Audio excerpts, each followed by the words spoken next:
বিশ্বজুড়ে সেরা ব্যবসা উদ্যোক্তা ও পরিষেবা প্রদানকারী এবং সমাজের বিভিন্ন পর্যায়ে অবদানের জন্য একুশে টেলিভিশনের প্রযোজক রবিউল ইসলাম রনি সহ ২৫ জনকে সম্মাননা প্রদান করেছে global youth business innovation forum. অনুষ্ঠানে বিশিষ্টজনেরা বলেন, নতুন বাংলাদেশ গড়তে উদ্যোগী তরুণদের জন্য পরিবেশ সৃষ্টি করতে হবে। মানিক শিকদারের রিপোর্ট।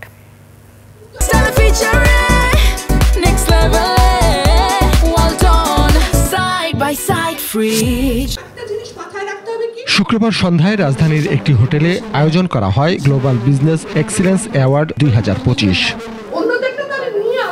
অর্থনৈতিক উদ্যোক্তা, শোবিজ, সামাজিক সাংস্কৃতিক, শিক্ষা, শিল্প, সাহিত্য, গণমাধ্যম, রাজনৈতিক ও মানবিক কাজে দৃষ্টান্ত স্থাপনকারীদের সম্মাননা জানায় global youth business innovation forum.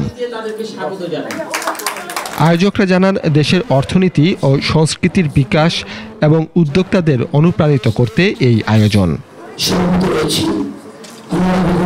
সঙ্গীতশিল্পী রবি চৌধুরী, নাট্য ব্যক্তিত্ব আজিজুল হাকিম সহ সংস্কৃতি অঙ্গনের বিশিষ্টজনেরা যোগ দেন এই আয়োজনে। এ সময় তারা বলেন, দেশ গড়তে অর্থনৈতিক মুক্তির জন্য শুদ্ধ সংস্কৃতি চর্চা প্রয়োজন।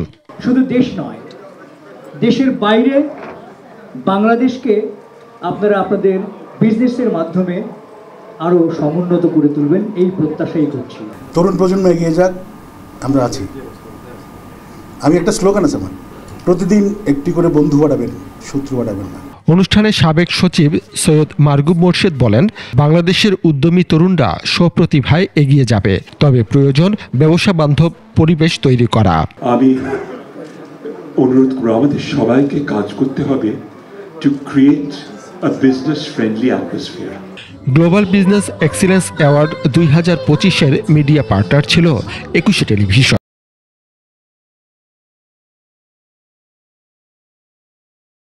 মানিক শিকদার, একুশে টেলিভিশন, ঢাকা।